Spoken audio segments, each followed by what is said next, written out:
სამი მთავარი სპეციალობა არის ექიმობა, როცა შენ შველი გაჭირვებულ ადამიანს, პედაგოგობა, როცა შენ ასწავლი და მოსამართლეობა ან ვექილობა გაჭირვებულ სხვა მხრივ უკვე ადამიანს უწყვეტავ სამართლიანად პრობლემას. ამ სამიდან მე დღეს ორს ვასრულებ. ან შემისრულებია ჩემს ცხოვრებაში ექიმობა და პედაგოგობა. იურიდიული განათლება არ მაქვს, მაგრამ სამართლიანი კანონების შექმნაში ჯანდაცვის დარგში სერიოზული მონაწილეობა მიმიღია.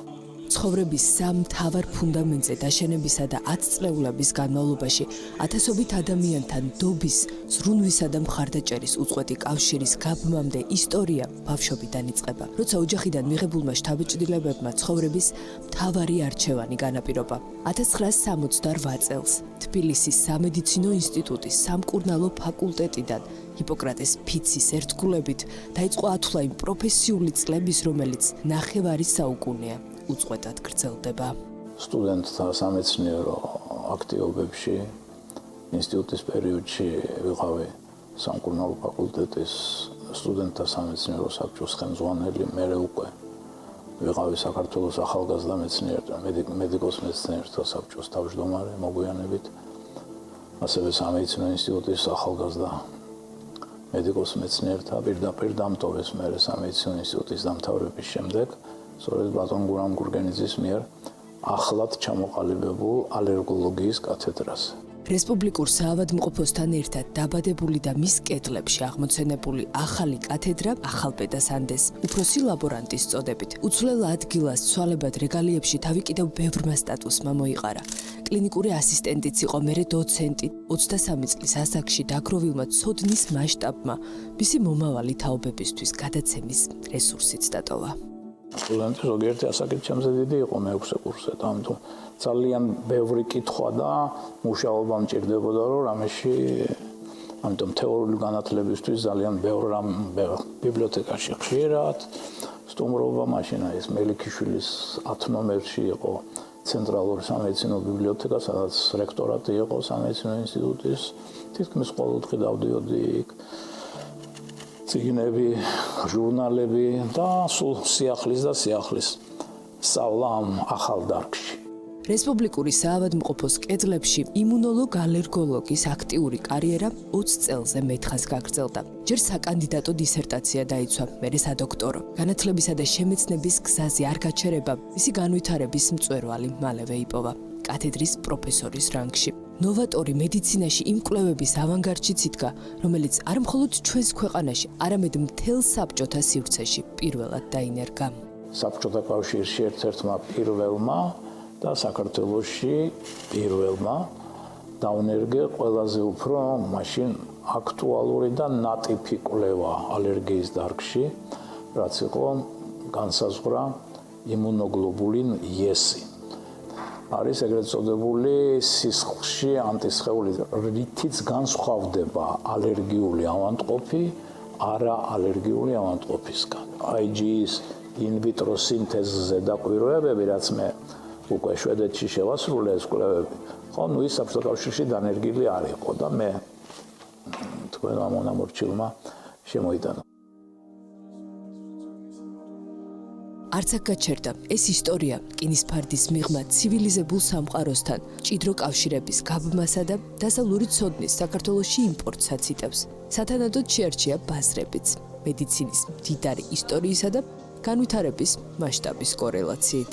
მე როგორც გერმანიასთან ურთიერთობით, ისე შვედეთთან ურთიერთობით არ დავასახელებ ახლა ძალიან ბევრ ადამიანს შემდგომში გაუკვალექსა ჩემს კოლეგებსა და რაც თავარია ჩემი მენტორები როგორც გერმანიიდან ისე შვედეთიდან ისინი მოგვეხმარენ ძალიან რომ საქართველოს მერე უკვე დამოუკიდებლობის პერიოდში საქართველო ჩართულიყო სერიოზულ საერთაშორისო კვლევებზე, ანუ ჩვენ ვჩნდებოდით აი ამ საერთაშორისო რუქაზე.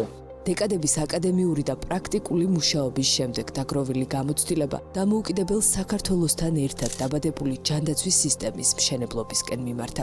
ჯანდაცვის მართვის ნაციონალური ცენტრის დირექტორის რანგში თანამოაზრეებთან ერთად სათავე დაუდო ახალი სამართლებრივი ბაზის ჩამოყალიბებას.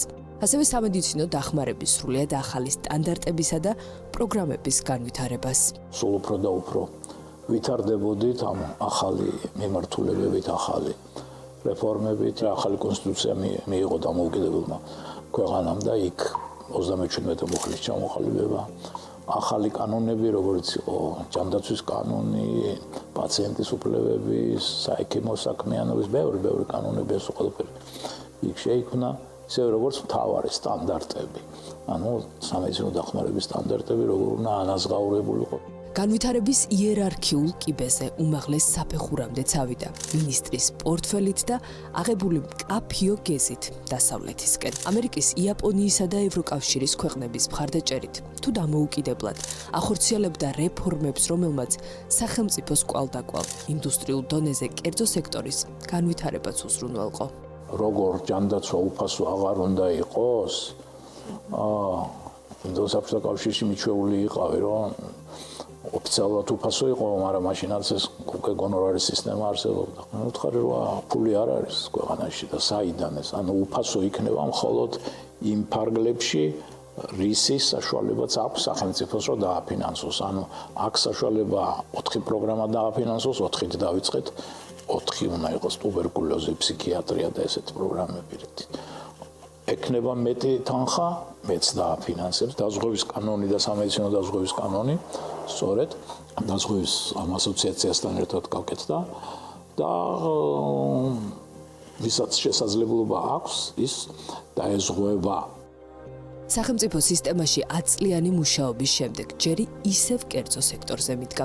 2005 წელს ჯანმრთელობის მსოფლიო ორგანიზაციის საქართველოს ოფისის პროგრამების ხელმძღვანელი გახდა და მთავარი, რითაც წლების შემდეგ იქაურობა დატოვა, ის ამონაგები იყო, რომელიც ურთიერთობებში ჩადებული ინვესტიციებიდან მიიღო.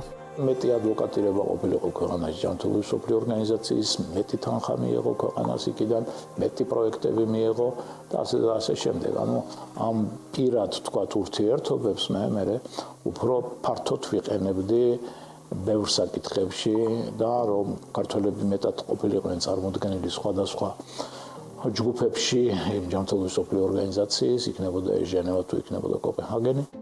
პროექტები არც დაავადებათა კონტროლის ცენტრს დააკლო 10 წლეული დირექტორის სტატუსით. ლუგარის ლაბორატორიის დაბრუნების ამბავშიც მთავარი მისი წვლილი იყო.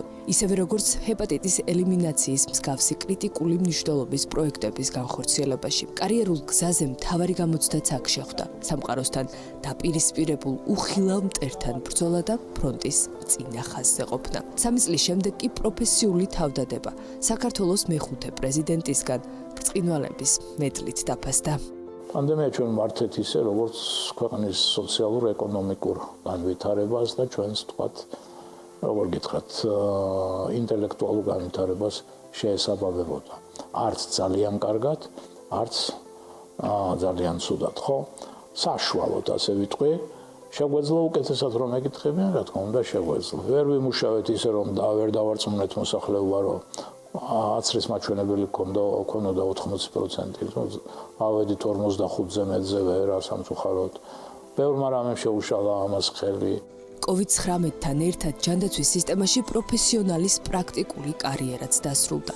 დაბრუნდა იქ, საიდანაც ყველაფერი დაიწყო. პროფესორის აკადემიური სივრცე ამჯერად საქართველოს უნივერსიტეტის ჯანმრთელობის მეცნიერებათა სკოლის გლობალური და ევროპული ჯანმრთელობის განათლებისა და კვლევების ინსტიტუტია, სადაც მომავალ ექიმებს მთელი მსოფლიოდან 5 წლეულში აკუმულირებულ ცოდნასა და გამოცდილებას უზიარებს.